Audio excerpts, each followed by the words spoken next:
শ্রেয়া আজকে বাড়িতে আছে, আজকে ওকে দেখতে আসছে বিয়ের জন্য। উনি আমার ফিলিংস গুলোকে বোঝেনি না। এই যে চিঠিটা লিখছি আমি এখন, এইটা আপনাকে শ্রেয়ার কাছে পৌঁছে দিতে হবে। আমার ওই লেটারের তুমি কোনো উত্তর দাওনি কিন্তু। কোন লেটার স্যার? ভাই, শ্রেয়াকে আমি ওই লেটারটা দিতে পারিনি।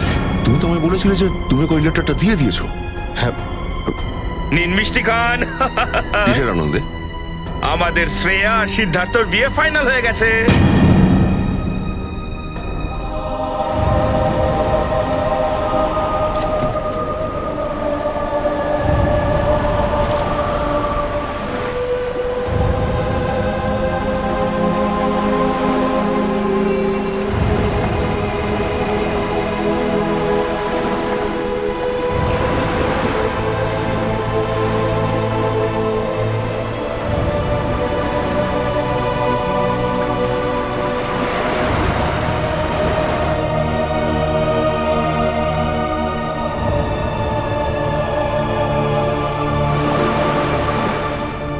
স্যার বলুন না কি হয়েছে? না ওই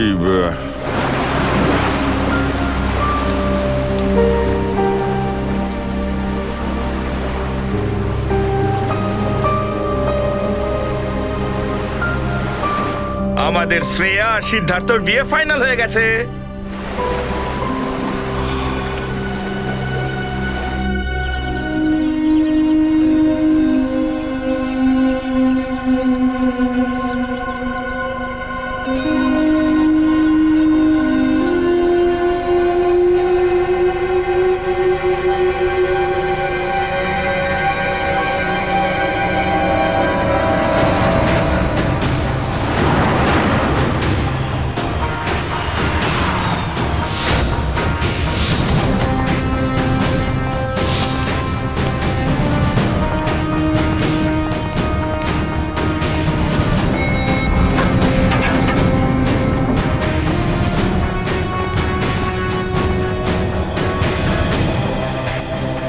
কোথায় লাশ? স্যার ওই কেবিনে।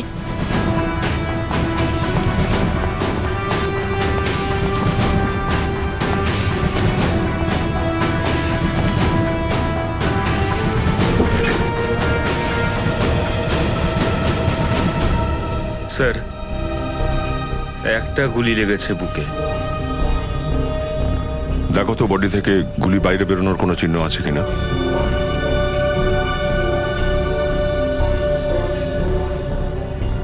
না স্যার, কোনো এক্সিট হোলই দেখছি না।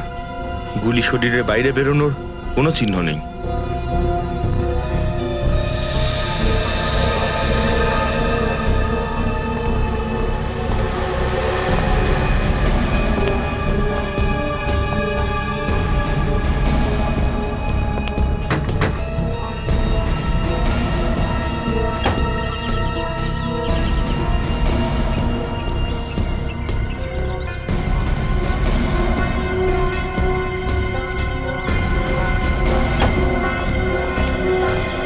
রবি, স্যার লাশ কোথায়? স্যার ভেতরে আসুন স্যার।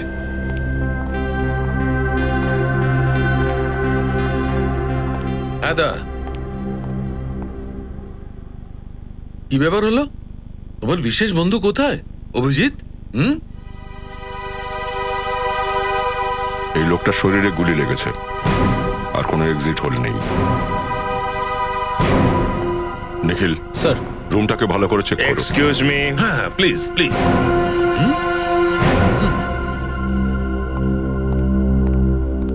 এই সারিকা কি হয়েছে? হ্যাঁ, সবাই একদম মুখ গোমড়া। আমি কিছু ভুল কথা বলিনি তো?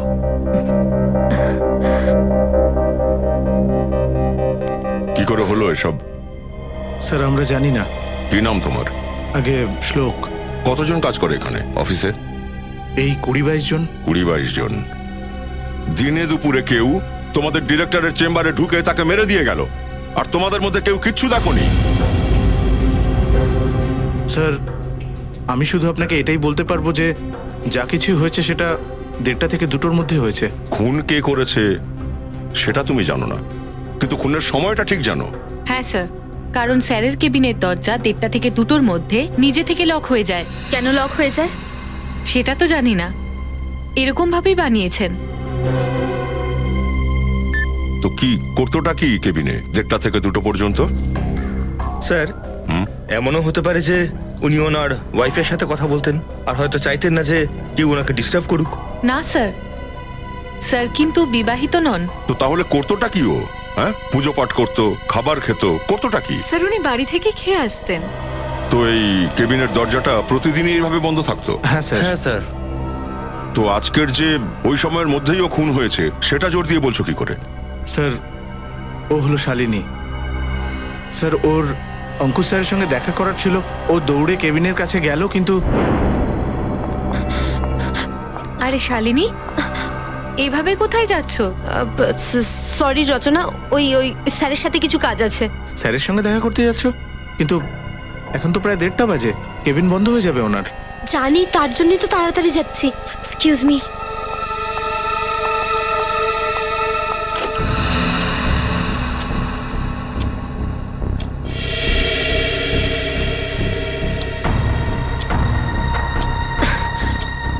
এখনো আরো 8 ঘন্টা ওয়েট করতে হবে।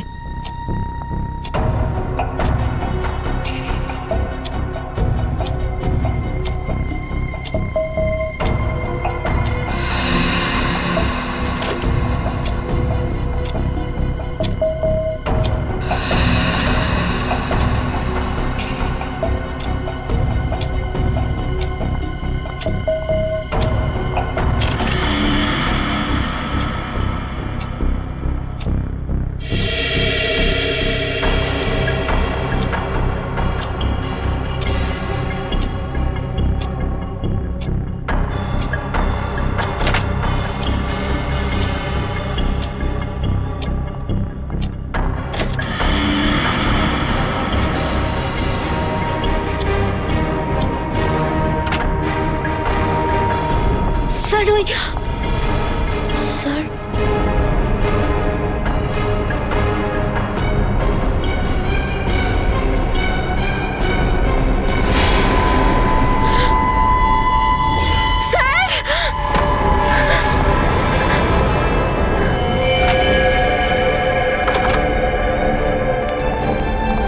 বস, ও মাই গড, একে কি হয়েছে? কি হয়েছে বসে? তো সেই জন্যই তোমরা বলতে চাইছো যে দরজা বন্ধ হয়ে যাওয়ার পরেই খুনটা হয়েছে ওর? হ্যাঁ স্যার। স্যার, স্যার কেবিনে কোনো হাতিয়ার পেলাম না। স্যার হতে পারে ঘরে এরকম কোনো মেকানিজম ছিল যার ফলে গুলি আপনা আপনি চলেছে।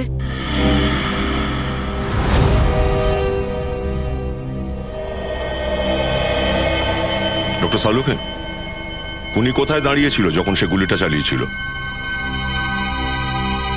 এই দেখো, এইখানে টেবিলের উপর রক্তের ছিটে পড়ে আছে। তার মানে কত পরিষ্কার যে খুনি ওইখানে দাঁড়িয়েছিল যেখানে তুমি দাঁড়িয়ে আছো। আর এই অঙ্কুশ এখানে ছিল। সামনের দিক থেকে খুনি অঙ্কুশকে গুলি চালিয়েছে আর গুলি লাগার সঙ্গে সঙ্গে অঙ্কুশ এখানে পড়ে গেছে। তো গুলি যদি কোনো মেশিনের মাধ্যমে চলে থাকে তো সে মেশিনটা এই লাইনেই থাকা উচিত। একদম ঠিক। ফ্রেডি, নিখিল, একটু দেখো তো এখানে কোনো মেকানিজম আছে কিনা। মেকানিজম? হ্যাঁ, যে সময় অঙ্কুশের মৃত্যু হয়েছিল সে সময় না কেউ বাইরে থেকে ভেতরে ঢুকেছিল আর না কেউ ঘর থেকে বাইরে গিয়েছিল। আপনারা কেউ কি জানেন যে মৃত্যু কখন হয়েছে? হ্যাঁ, অফিস স্টাফদের বক্তব্য হলো যে দুপুর 1:30 থেকে 2টোর মধ্যে। সত্যি কথা, রাইগার মর্টিস লাশের অবস্থা দেখে সেই কথাই মনে হচ্ছে।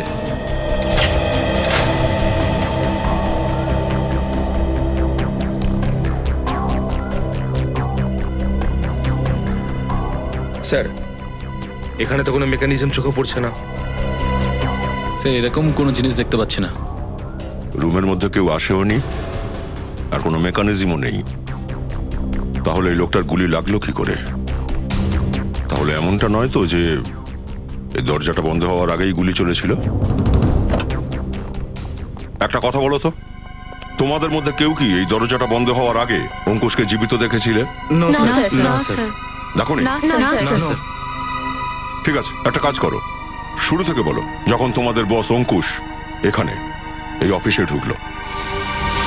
স্যার উনি খুব দুশ্চিন্তায় ছিলেন আর কৃতিকাকে কেবিনে ডেকেছিলেন। হ্যাঁ স্যার, হ্যাঁ হ্যাঁ হ্যাঁ, ওকে ওকে স্যার, ওকে স্যার। আরে কি হয়েছে? স্যার আজকে খুব রেগে আছেন, কৃতিকাকে ডেকেছেন।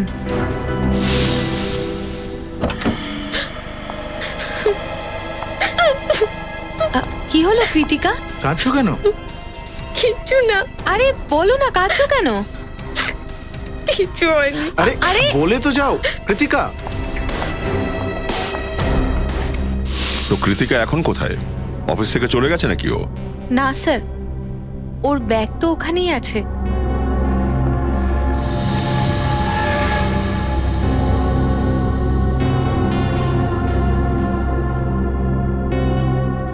যখন কৃতিকা কেবিন থেকে বেরিয়ে এলো তখন অঙ্কুশ বেঁচে ছিলেন? হ্যাঁ স্যার। তারপরে কে গিয়েছিল কেবিনের ভেতরে?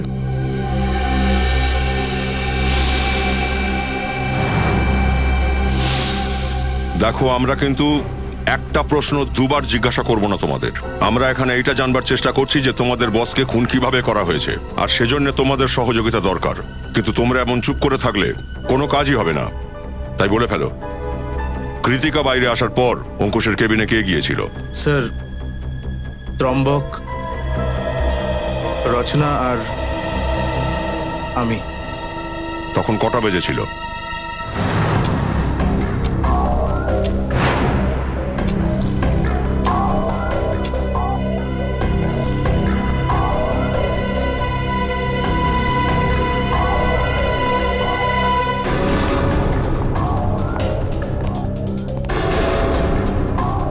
স্যার কি হয়েছে? আপনি আমাদের ডেকেছেন? এটা বলো যে কি হয়নি। কি স্যার, কি হয়নি? বিশ্বাসের হত্যা হয়েছে, সততার হত্যা হয়েছে। স্যার আমরা বুঝলাম না। দেখো, তোমরা তিনজন খুব বিপদে পড়েছো। বিপদে? হ্যাঁ, আমি এটা জানতে পেরেছি যে তোমাদের তিনজনের মধ্যে কেউ একজন আমাদের ডিজাইন কম্পিটিটরদের কাছে বিক্রি করছো। না স্যার, আমরা এরকম করতেই পারি না। হ্যাঁ স্যার, আমি তো এটা পর্যন্ত জানি না আমাদের কম্পিটিটরকে। আমার কাছে প্রমাণ আছে, আর আমি তোমাদের তিনজনকেই জেলে পাঠাতে পারি, কিন্তু আমি এটা করব না। চুপচাপ বিকেল 5টার মধ্যে আমাকে বলে দাও সেই লোকটা কে। হ্যাঁ, তার চাকরি হয়তো থাকবে না, কিন্তু তাকে আমি জেল যাওয়ার হাত থেকে নিশ্চয়ই বাঁচাবো। কিন্তু স্যার আমরা আমার হাতে বেশি সময় নেই, যা আমি বলেছি সেটুকুই করো। তো কেউ এই কোম্পানির সিক্রেট বিক্রি করছিল? হ্যাঁ, স্যার অঙ্কুশ নিশ্চয়ই খুব রেগে গেছিল এই বিষয়ে। যে কেউ রেগে যাবে। ভীষণ কষ্ট হয় যখন কারোর কাছের কেউ তাকে ধোঁকা দেয়।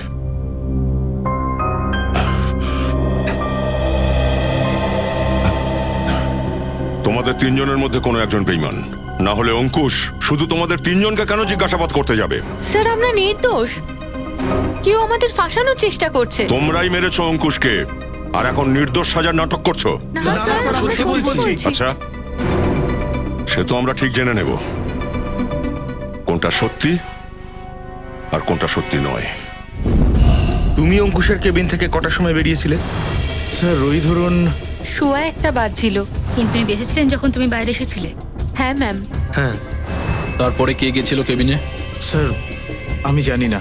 আমি কাউকে ভিতরে যেতে দেখিনি স্যার। আমিও কাউকে ভেতরে যেতে দেখিনি। স্যার হ্যাঁ, সবার উত্তর একই। স্যার মাথায় ঢুকছে না কে সত্যি কথা বলছে আর কে মিথ্যে। স্যার এই খুনি যে কেউ হোক না কেন, এই তিনজন বাইরে আসার পর দরজা লক হওয়ার আগেই অঙ্কুশের কেবিনে ঢুকে গেছিল।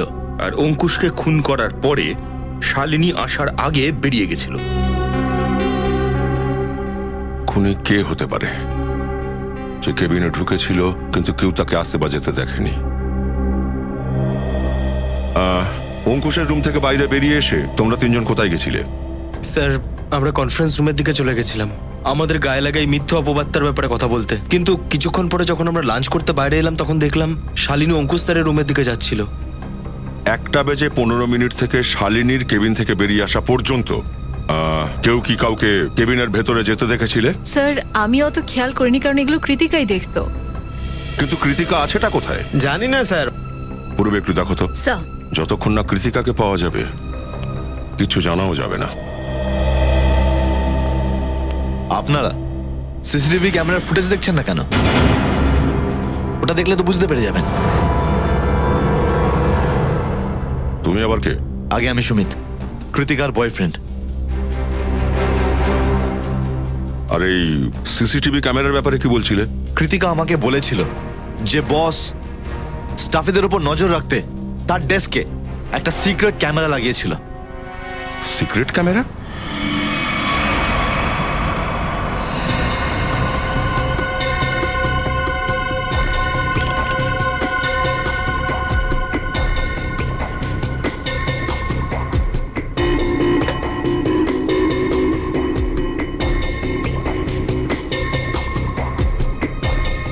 এখানে তো কোনো ক্যামেরা চোখেই পড়ছে না।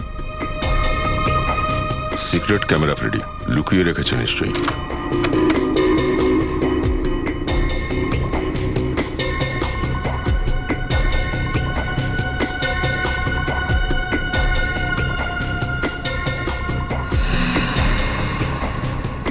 এই দেখো, লাফিং বুদ্ধর চোখের মধ্যে ক্যামেরা। নিখিল, খুঁজে দেখো এর রিসিভারটা কোথায়।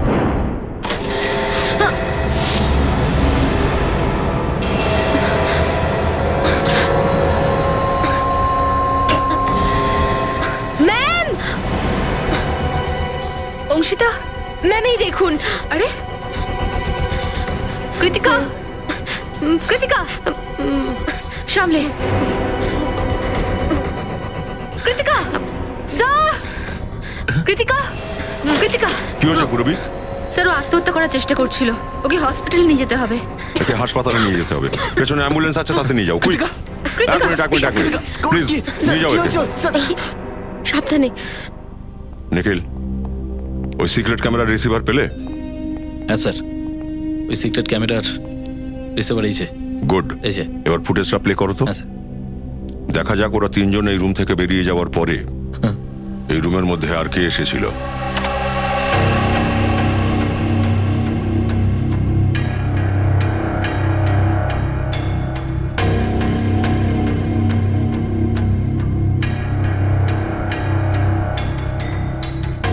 ওরা তিনজন কৃতিকার ব্যাপারে যা বলেছিল সেটা সত্যিই দেখছি। এবার বাকিটা দেখে চলো।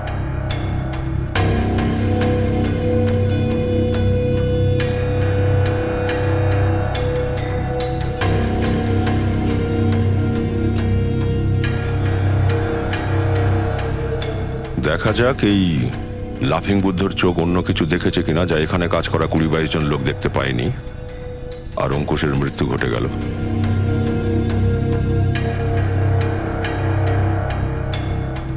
এক মিনিট দাঁড় করাও একে। এই লোকটাকে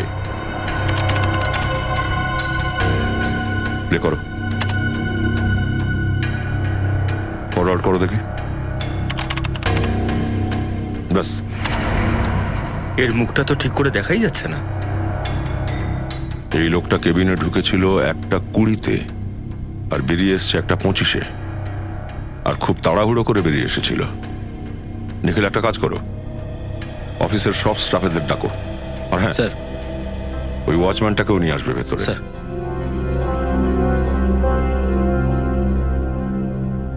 আসুন স্যার।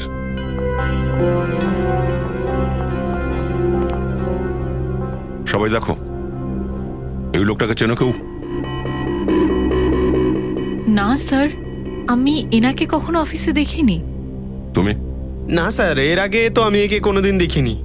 তুমি? না স্যার, আমিও একে দেখিনি। ওয়াচম্যান, তুমি তো এন্ট্রান্সে ছিলে, তুমি নিশ্চয়ই দেখেছো একে আসতে বা যেতে। হ্যাঁ, চিনতে পারছো এই লোকটাকে? না স্যার, আমি একে কখনো দেখিনি। আরে তাহলে ভেতরে ঢুকলোটা কি করে? উড়ে উড়ে এলো নাকি? আমার একটা ফোন এসেছিল, আমি 5 মিনিটের জন্য কথা বলতে গেছিলাম, ও হয়তো তখনই এসেছে। আচ্ছা নিখিল, এন্ট্রান্সে যে ক্যামেরা আছে তার ফুটেজ চেক করো।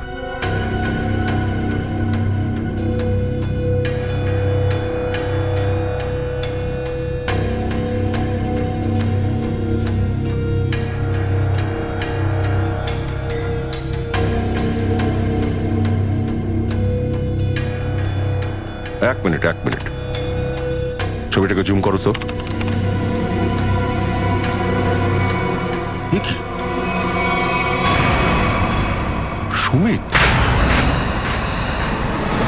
তাড়াতাড়ি চলো, ওর কিচ্ছু হবে না। তাড়াতাড়ি চলো, আসুন। তোমার কিচ্ছু হবে না কৃতিকা, তুমি একদম ঠিক হয়ে যাবে। সামলে।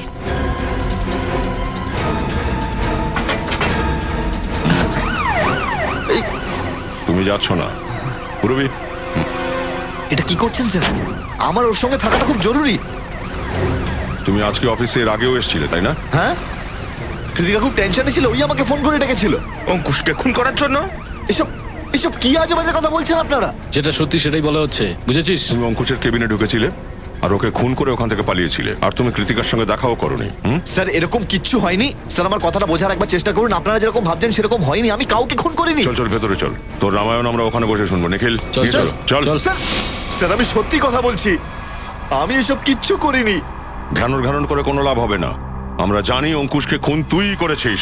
না স্যার, যদি সত্যি আমি খুন করে থাকতাম না স্যার, নিজের অপরাধ স্বীকার করতে আমি সব থেকে বেশি খুশি হতাম। আমি ওকে মারতে চাইছিলাম কিন্তু মারতে পারিনি। তুমি অঙ্কুশকে কেন মারতে চাইতে? কারণ ও কৃতিকাকে বিরক্ত করছিল, ওকে বিয়ে করতে চাইছিল, বলছিল যদি ও ওকে বিয়ে না করে তাহলে ওকে চাকরি থেকে বার করে দেবে। বারবার এই এক কথা বলেছে তোর কানের কাছে। কৃতিকা কি বা করতো বলুন?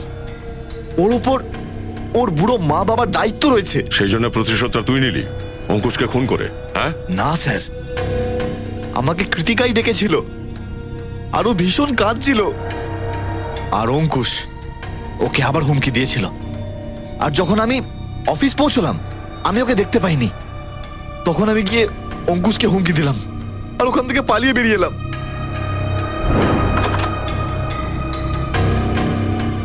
কে তুমি? অনেক হয়ে গেছে অঙ্কুশ, কৃতিকা থেকে দূরে থাকো, তা না হলে নালে কি করবি? তোকে প্রাণে মেরে ফেলবো আমি।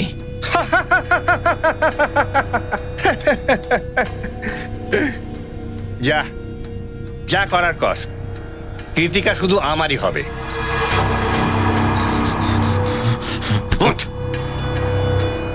তুই এখান থেকে যাবি নাকি আমি সিকিউরিটিকে ডাকবো? আউট।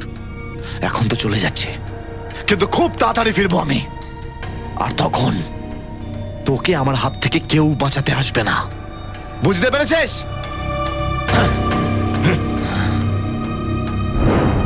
আমাদের কাছে প্রমাণ আছে, তুই 1:20 অঙ্কুশের কেবিনে ঢুকেছিলি আর ঠিক 1:25 বেরিয়ে এসেছিলি। কে? কিন্তু তবুও আমি এই একই কথা বলবো যে আমি খুন করিনি। দেখো সুমিত, দয়া স্যারের মাথা গরম করিও না, বেশি কথা না বাড়িয়ে স্বীকার করে নাও খুনটা তুমি করেছো। কারণ তোমার যাবার পরে এখানকার স্টাফ শালিনী যখন ওই কেবিনে ঢোকে তখন অঙ্কুশের মৃতদেহ পড়েছিল। স্যার প্লিজ আমাকে বিশ্বাস করুন, আমি খুন করিনি, প্লিজ আমার কথা বিশ্বাস করুন আপনারা। দেখে হাতটা দেখে, হাত। স্যার গান পাউডারের স্মেল, স্প্রেটা দাও তো। এই এক মিনিট।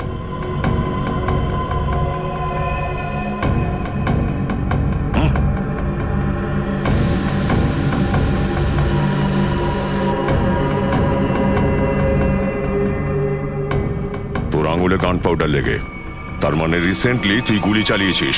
না স্যার, অঙ্কুশকে খুন তুই করেছিস। স্যার আমি গুলি চালাইনি স্যার। তাহলে এই গান পাউডার তোর আঙুলে এলো কি করে? স্যার স্যার প্লিজ স্যার আমার কথা বিশ্বাস গান করুন। পাউডার কি করে লাগলো তোর হাতে? স্যার আসলে আমার কাছে আমার নিজের একটা বন্দুক আছে,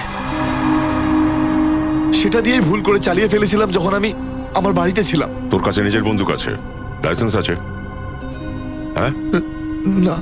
তো এইরকম বেআইনি ভাবে বন্দুক রাখিস তুই? হ্যাঁ, শুধু শুধু আর শুধু অঙ্কুশকে মারবার জন্য।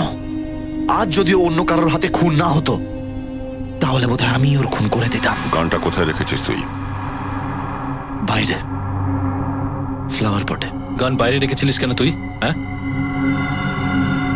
কারণ কৃতিকা আমাকে দিব্যি দিয়েছিল যাতে আমি বন্দুক নিয়ে ভিতরে না ঢুকি, মাথা গরম করে ওর বসকে খুন না করে দে, সেই জন্য বাইরে রেখে এসেছি। চল দেখি ওই গানটা কোথায়।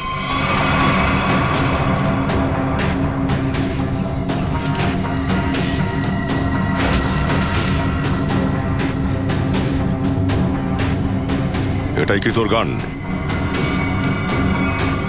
হ্যাঁ স্যার।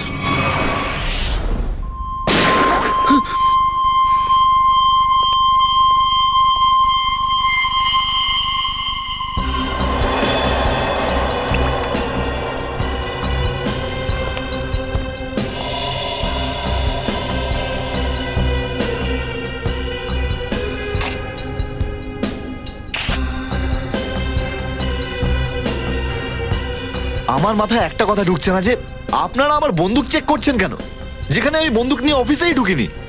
দুবারই আমি লুকিয়ে রেখেছিলাম। তুমি কতটা সত্যি বলছো আর কতটা মিথ্যে এক্ষুনি জানা যাবে।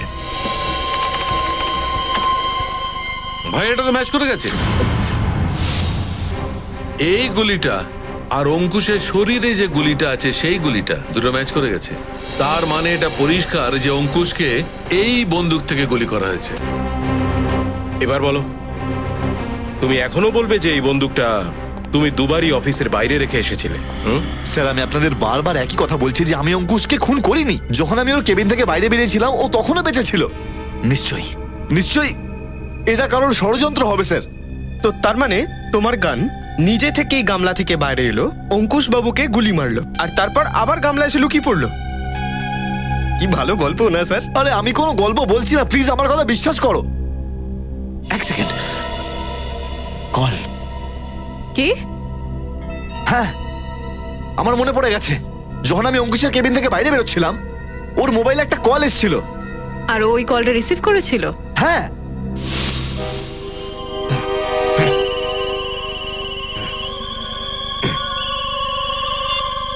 হ্যাঁ বল। পঙ্কজ, অঙ্কুশের মোবাইলটা চেক করো। স্যার।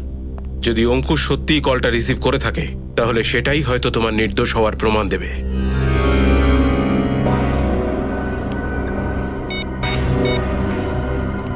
স্যার, অঙ্কুশের ফোনে 1:25 কলটা এসেছিল, আর 7 মিনিট অবধি কলটা ছিল। 7 মিনিট? 1:25 কলটা আসে, দরজা বন্ধ হয় ঠিক 1:30টার সময়। তার মানে দরজা বন্ধ হবার 2 মিনিট পর্যন্ত এই কলটা চলে। স্যার, মনে হচ্ছে ও বেঁচে ছিল। পঙ্কজ, এই নাম্বারটায় কল করে চেক করো যে সত্যিই এর অঙ্কুশের সঙ্গে কথা হয়েছিল কিনা।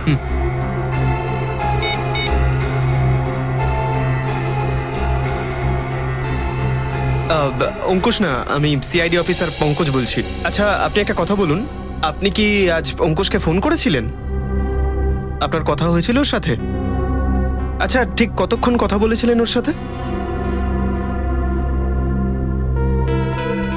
5 থেকে 7 মিনিট। আচ্ছা ঠিক আছে, থ্যাংক ইউ ভেরি মাচ। না না, কোনো ব্যাপার না স্যার, 7 মিনিট কথা হয়েছিল স্যার। দেখলেন স্যার, আমি সত্যি কথা বলছি, আমি অঙ্কুশকে খুন করিনি। এর মানে হলো সুমিত খুনটা করেনি। তাহলে খুনটা কে করলো? খুনি আগে থেকেই ওই ঘরে লুকিয়ে বসেছিল না তো? আর দরজাটা বন্ধ হতেই সে অঙ্কুশকে গুলি করে দেয়, তারপর ওখানেই বসে অপেক্ষা করতে থাকে।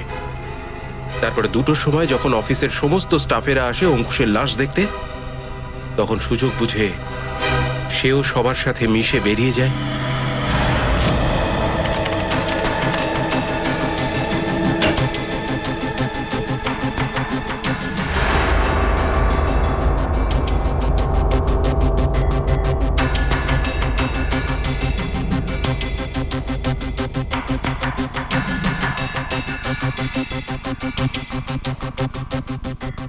এই দেখুন স্যার, শালিনী চেঁচাবার পরে যে 6 জন লোক কেবিনের ভেতর গিয়েছিল সেই 6 জনই কেবিনের বাইরে এসেছিল।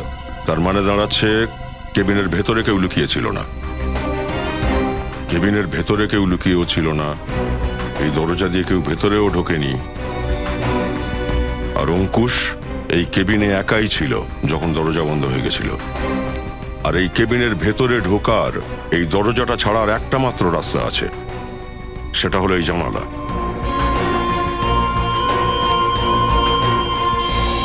কিন্তু আমরা যখন ভেতরে ঢুকি তখন এই জানলাটা ভেতর থেকে বন্ধ ছিল।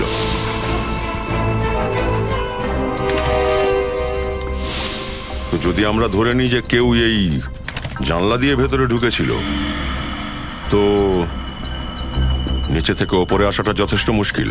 আর কেউ না কেউ তো অবশ্যই দেখবে তাকে ওপরে উঠে আসতে। তাহলে যে রাস্তা বেঁচে রইল উপরে, ছাদ থেকে।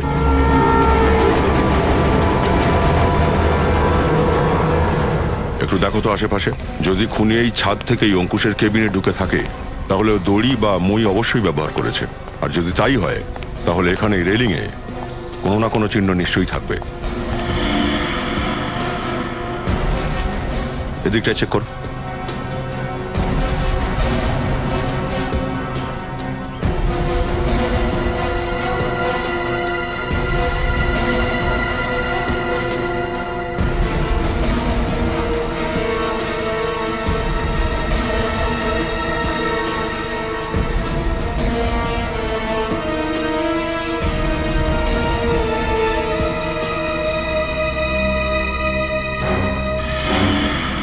এদিকে দেখো, এই দেখো চিহ্ন,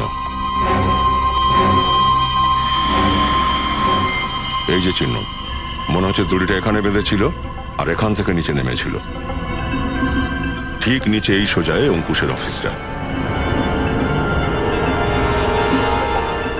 আর তারপর দড়িটা সাপোর্টের জন্য একটা দিক ওইখানে বেঁধেছিল নিশ্চয়ই। এই দেখো, দড়ির ঘষায় দাগ পড়ে গেছে এখানে। তার মানে খুনিটা দড়ি এখানে এই পাইপটাই বেঁধেছিল আর ওখান থেকে ঝুলে নিচে অঙ্কুশের কেবিনে ঢুকেছিল। অদ্ভুত ব্যাপার স্যার, ও এত কিছু করলো কিন্তু কেউ ওকে দেখতে পেল না। খুনি যে পরিমাণ কষ্ট করেছে এই খুনটা করার জন্য, তার থেকে এটা পরিষ্কার বোঝা যাচ্ছে যে খুনির মনে কত ঘেন্না জমে পড়েছিল অঙ্কুশের জন্য। এবারে এইটা খোঁজ করতে হবে যে কে সে লোক যে অঙ্কুশকে এতটা ঘৃণা করত। আর ও এটাও জানতো যে অঙ্কুশের কেবিনের দরজা 1:30 থেকে 2 পর্যন্ত বন্ধ থাকে। যেই হোক না, এ কোনো অফিসেরই লোক নিশ্চয়ই।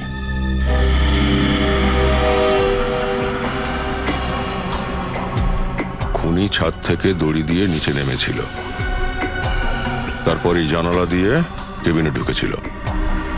কিন্তু আপনি তো চেক করেছিলেন তখন, জানলাটা ভেতর থেকে বন্ধ ছিল, আর যেটা বাইরে থেকে খোলা একেবারেই অসম্ভব। এক্স্যাক্টলি ফ্রেডি, তার মানে দাঁড়াচ্ছে খুনটা হওয়ার আগে খুনি নিজে অথবা ওর সাহায্যকারী কোনো লোক যে এই অফিসেই ছিল, যে খুব গোপনে এই ল্যাচ, জানলার ল্যাচটা খুলে দিয়েছিল যাতে এটাকে বাইরে থেকে খোলা যায়।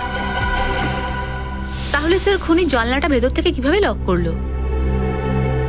এটা বোধহয় তখনই ঘটেছিল যখন অফিসের বাকি সব স্টাফেরা অঙ্কুশের লাশটা দেখবার জন্য এই কেবিনে ঢুকেছিল। ওইখান থেকে ভেতরে ঢুকেছে, তারপরে ঢুকে অঙ্কুশকে মেরে দেয়। গুলি চললেও আওয়াজ হয়নি, কারণ গানে সাইলেন্সার লাগানো ছিল। অঙ্কুশকে খুন করার পর খুনি আবার এই পথেই বেরিয়ে গিয়েছিল। কিন্তু খুনি একটা ভুল করে গেছে। সেটা কি স্যার? ল্যাচ। যখন ও জানলা খুলেছিল এই ল্যাচটা নিশ্চয়ই এভাবে ধরেছিল, আর স্বাভাবিকভাবেই ও নিশ্চয়ই গ্লাভস পরে ঢোকে নিয়ে ঘরে। তার মানে হলো খুনির আঙুলের ছাপ ওই ল্যাচে আছে।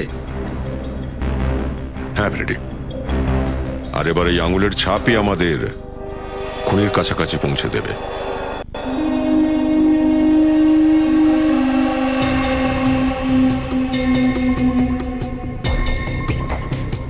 স্যার, আপনারা আমাদের উপর সন্দেহ করছেন? হ্যাঁ, কারণ খুনি তোমাদের মধ্যেই কেউ একজন। এটা আপনি কি বলছেন স্যার? ঠিক কথাই বলছি, একটুখানি অপেক্ষা করো।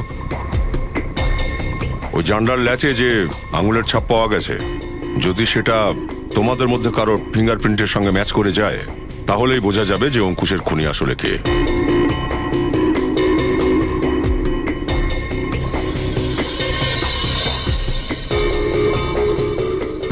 আপনি যান, আপনি আসুন।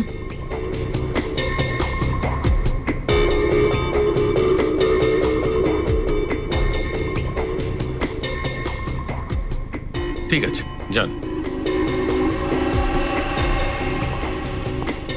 দা এদের সবার ফিঙ্গারপ্রিন্ট তো নিয়ে নিয়েছি, এবার এটার সঙ্গে ম্যাচ করে দেখি। ঠিক আছে। স্যার, হ্যাঁ,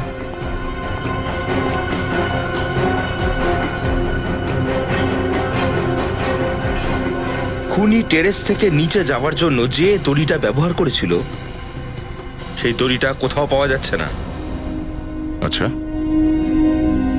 ফ্রেডি, দড়িটা অফিসেই কোথাও থাকা উচিত। খোঁজো কোথায় আছে দড়িটা। সবচেয়ে বড় প্রমাণ ওটা, এই ফিঙ্গারপ্রিন্টের থেকেও বড়। যদি ওই দড়িটা পাওয়া যায় তো ধরে নাও যে খুনি নিজে থেকেই আমাদের কাছে চলে আসবে।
সরি ভাইদা। কি হলো ডক্টর? ডক্টর সারিকা, আমাদের পাওয়া ফিঙ্গারপ্রিন্টস এদের মধ্যে কারোর সঙ্গে মেলেনি।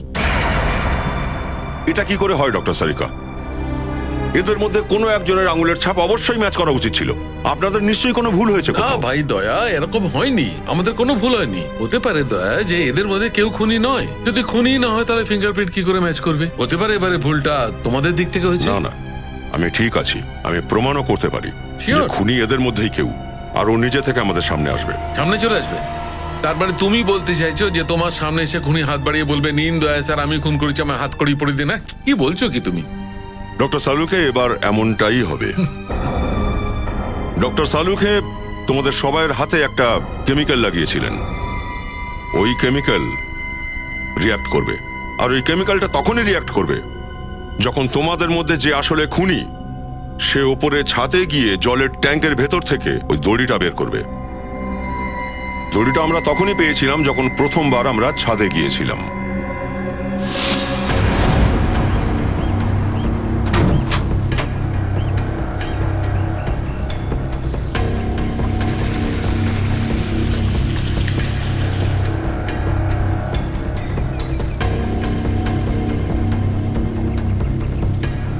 পুরো রেডি হয়ে এসেছিল। ওই দড়িতেও আমরা কেমিক্যাল লাগিয়েছি, আর ওই কেমিক্যালটা তখনই রিয়াক্ট করবে যখন তোমাদের হাতে লাগা কেমিক্যাল ওই কেমিক্যালের কন্ট্যাক্টে আসবে। তোমাদের হাত চকচক করে উঠবে, অন্ধকারেও। Lights up.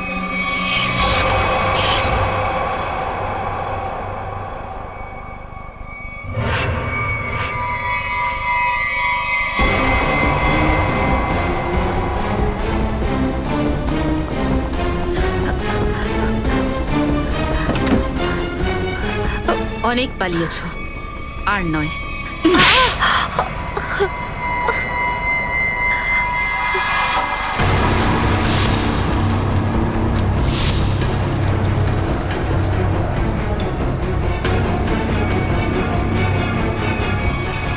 তুমি অঙ্কুশকে কেন মারলে? তুমি কোম্পানির সিক্রেট বিক্রি করছিলে, তাই না?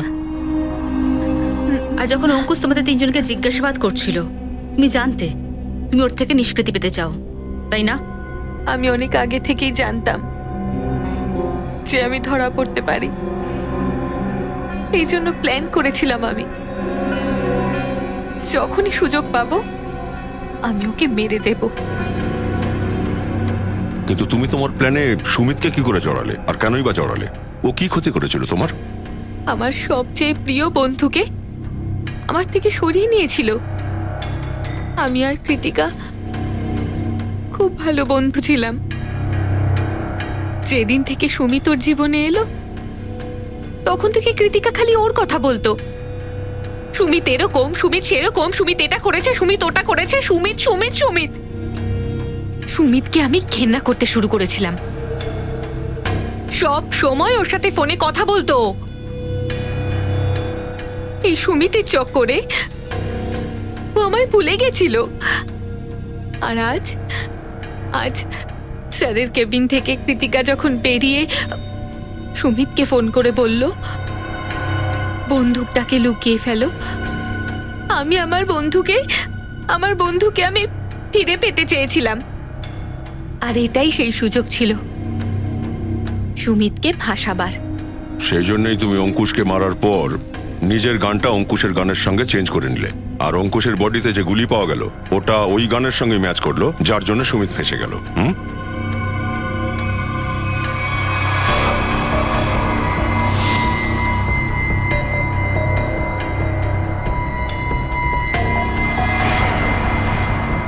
আর যখন অঙ্কুশ নিজের কেবিনে তোমাদের তিনজনকেই বকছিল, তখন তুমি গিয়ে চুপি চুপি ওই জানলার ল্যাচ খুলে দিয়েছিলে।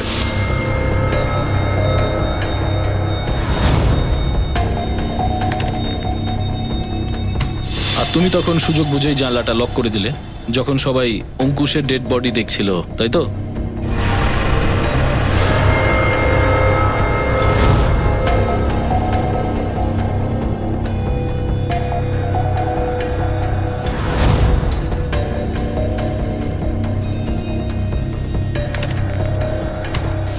তুমি কি করে জানলে যে সুমিতের কাছে কি গান আছে?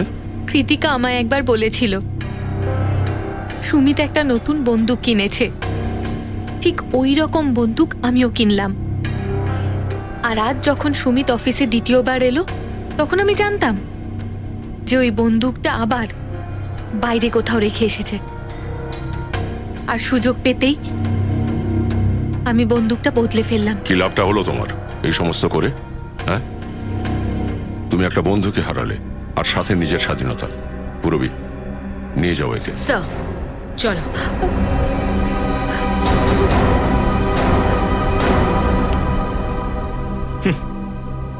বন্ধুত্বে মানুষ কি না কি করে। হ্যাঁ ফ্রেডি, কেউ কেউ তো পিছন থেকে ছুরি মারে।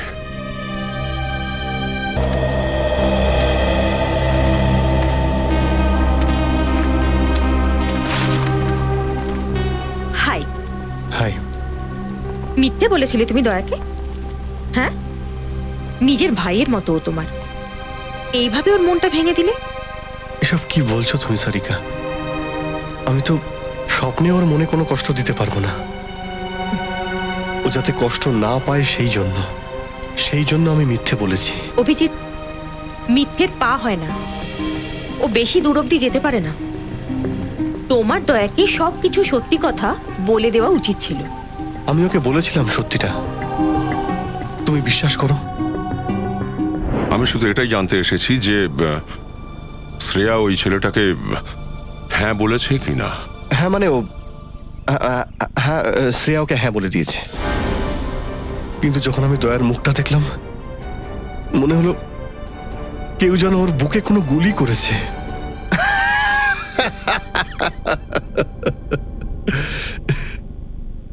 আরে ভাই, কি ছেলেটা আসেইনি, ওর শরীর খারাপ হয়ে গেছে।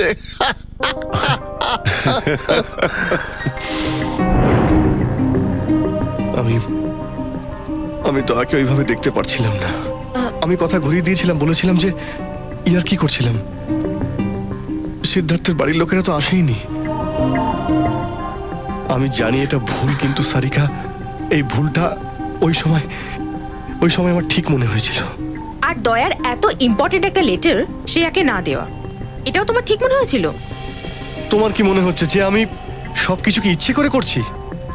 আমি চাই না দয়া আশ্রয় এক হয়ে যাক। কে কি বললো তাতে আমার কিচ্ছু যায় আসে না, কিন্তু সারিকা তুমি তুমি আমায় ভুল বুঝছো। খুব খুব দুঃখ পেলাম, আমি খুব কষ্ট পেলাম। গিয়েছিলাম আমি শ্রেয়ার বাড়িতে ওই চিঠি নিয়ে। নমস্কার। নমস্কার। আরে অভিজিৎ, তুমি আসো আসো, ভিতরে আসো। শ্রেয়ার সঙ্গে একটু দরকার ছিল। ও কি আছে বাড়িতে? হ্যাঁ আছে, বসো, আমি ডাকছি, বসো বড়।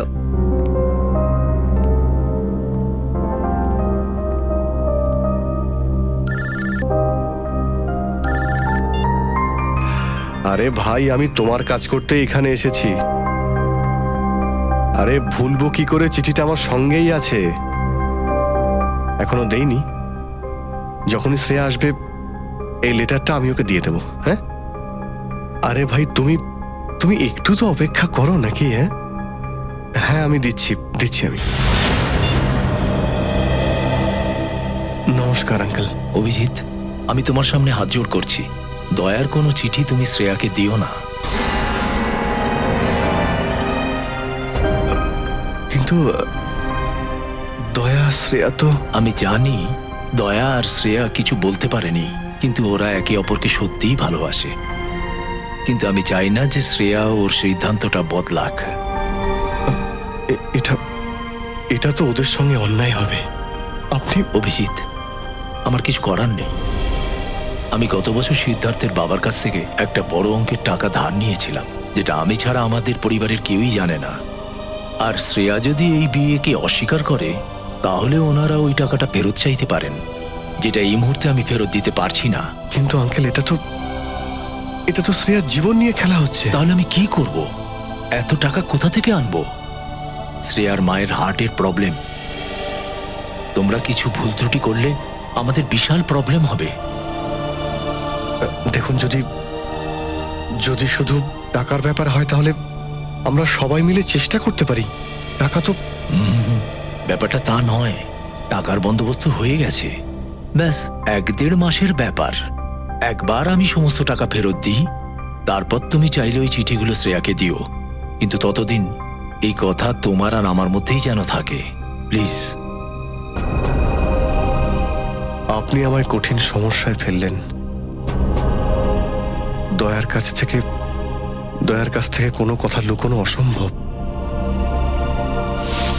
এখন এই কথাটা আমি শ্রেয়াকে বলতে পারবো, আর না দয়াকে। দয়া তো এই ব্যাপারে কিছুই জানে না। ও তো তোমাকেই মিথ্যাবাদী ভাবছে। ইনফ্যাক্ট ঘেন্না করতে শুরু করেছে ও তোমাকে। জানি আমি, সময় ভুল বোঝাবুঝি তৈরি করেছে, কিন্তু এটাও জানি যে সঠিক সময় আসলে সব ঠিকও হয়ে যাবে।